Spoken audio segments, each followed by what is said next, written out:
Coba di restart aja.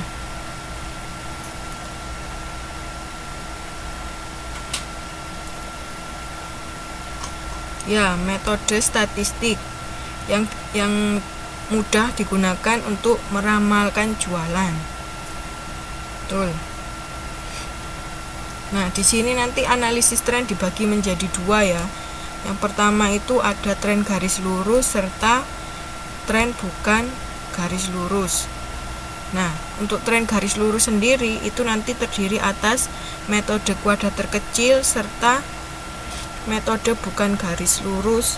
Itu contohnya parabola kuadrat, ada tren eksponensial juga. Kemudian untuk analisis regresi, nanti ada analisis regresi sederhana serta analisis regresi berganda. Kalau untuk analisis regresi sederhana itu biasanya variabel bebasnya hanya satu, sedangkan untuk yang berganda itu lebih dari satu. Tapi untuk modul ini kita akan belajar mengenai untuk yang analisis regresi berganda itu hanya dua variabel bebas. Kemudian ada metode distribusi probabilitas. Ini metodenya ini memakai variasi produk yang akan dijual ya. Kemudian menentukan probabilitas masing-masing variasi produk tersebut. Sedangkan untuk metode analisis jalur produk ini nanti akan kita pelajari di modul 4 di kegiatan belajar 1. Oke, lanjut ya. Nih, kebaikan dan keburukan metode ramalan jualan. Contoh untuk kebaikan dari pendapat para tenaga penjual. Yang pertama, menanamkan tanggung jawab dan mereka merasa milik perusahaan.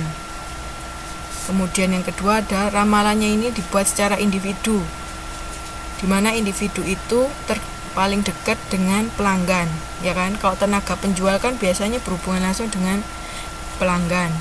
Kemudian rencana awalnya itu disetujui oleh orang yang bertanggung jawab untuk tercapainya tujuan penjualan. Sedangkan untuk keburukannya itu tenaga penjual di sini ini mungkin terlalu optimis atau terlalu pesimis sehingga ramalannya terlalu kecil untuk melindungi diri sendiri. Kemudian perhatian yang tidak cukup mungkin ditujukan untuk variabel sebab akibat yang luas. Jadi dia hanya gimana caranya memenuhi target ya, tidak memikirkan yang lainnya. Kemudian untuk yang ketiga, metode ini terbatas pada ramalan taktis jangka pendek. Ya, harusnya nanti kalau metode ramalan itu biasanya kan untuk apa? Jangka panjang. Ya, kalau untuk yang dilakukan para tenaga penjual kan biasanya hanya melakukan metode ramalannya ini untuk jangka pendek. Dari sini ada yang ditanyakan?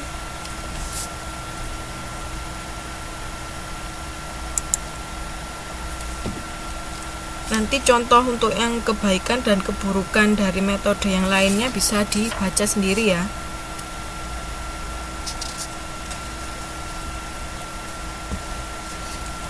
Sekarang ke metode kuantitatif, kebaikan dan keburukan metode kuantitatif. Untuk metode distribusi probabilitas, itu kebaikannya ada nilai tunggal pada nilai yang diharapkan, dan distribusi probabilitasnya sendiri itu mudah dikerjakan. Sedangkan untuk keburukannya itu lebih tergantung kepada taksiran manajemen dalam penentuan besarnya nilai probabilitas. Oke, lanjut ke membuat ramalan jualan. Yang pertama kita belajar membuat ramalan jualan menggunakan metode distribusi probabilitas. Ada cara-caranya. tahap-tahapnya ya. Yang pertama itu menaksir variasi produk yang dijual. Kemudian kita memilih angka tertentu untuk membuat kelas intervalnya. Yang ketiga, titik tengah dari kelas interval itu dipilih sebagai nilai kelas interval masing-masing. Yang keempat, kita membuat probabilitas di mana jumlah dari semua kemungkinannya berjumlah 100%. Kemudian, mengalihkan setiap kemungkinan jualan dengan probabilitasnya untuk mendapatkan nilai tertimbang masing-masing. Oke, contohnya bisa dilihat di halaman 2.10.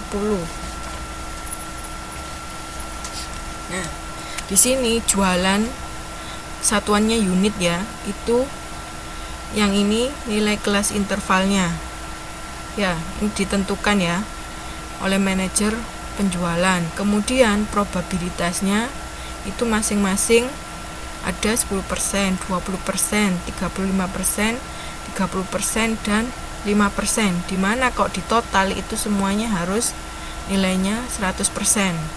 Kemudian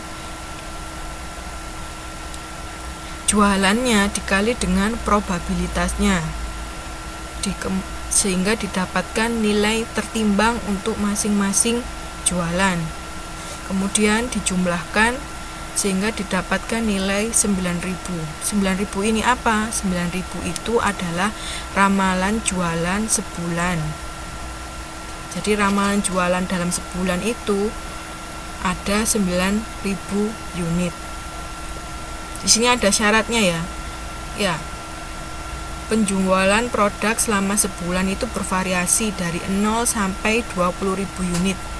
Namun tidak mungkin sampai 20.000 satu unit.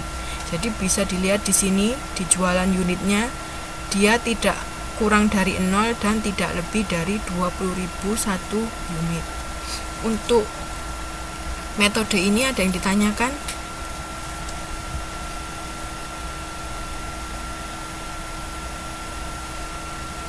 Kok tidak ada, kita lanjut ke analisis tren garis lurus.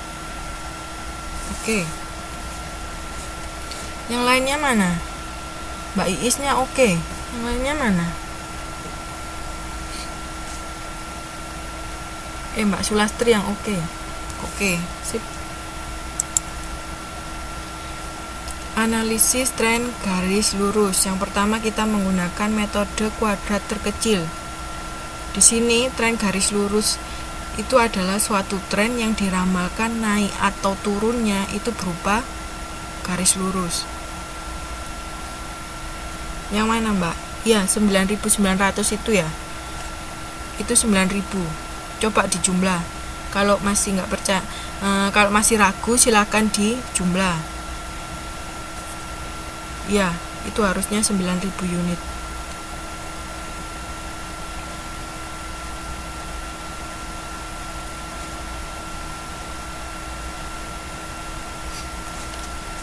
Oke.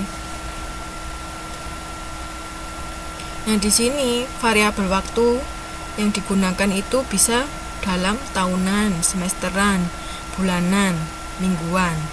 Di sini simbol Y itu mewakili variabel terikat atau variabel tidak bebas. Sedangkan X itu adalah variabel bebas. A di sini adalah nilai konstan, kemudian B itu adalah koefisien arah regresi, sedangkan N itu banyaknya data.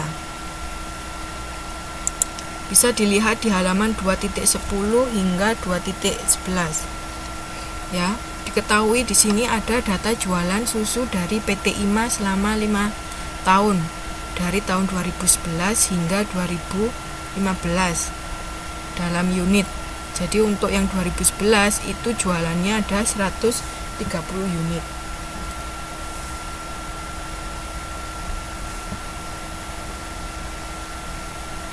Kemudian untuk yang tahun 2012 145 unit, 2013 150 unit, 2014 165 unit, dan 2015 170 unit.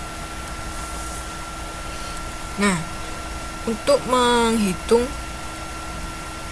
ramalannya itu kita membutuhkan rumus ini. yaitu Y sama